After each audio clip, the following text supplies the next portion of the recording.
هل الاهلي بيفتش في امريكا عن خليفه تريزيجيه الجديد؟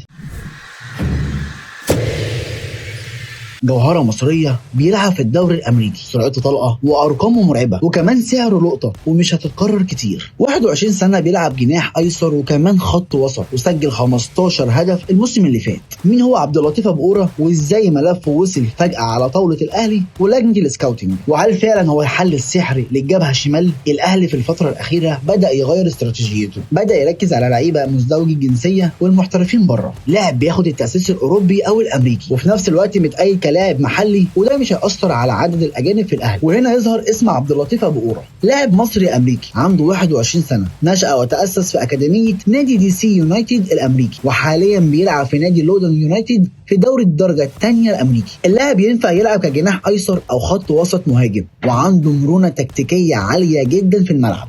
اما بقى للغه الارقام اللي ما بتكذبش، ابو قورة خرج اعاره من دي سي يونايتد للودن يونايتد في 2022، اثبت نفسه لحد ما النادي اشترى عقده رسميا. في الموسم الاخير لعب 34 ماتش وسجل 15 هدف وصنع 3 اهداف، والمفاجاه ان معظم الاهداف دي جابها وهو بيلعب كلاعب وسط ايسر مش مهاجم صريح. وفي شهر مارس اللي فات خد جايزه افضل لاعب في الدوري كاصغر لاعب يحقق الجايزه دي. طيب ايه هي مميزاته في الملعب؟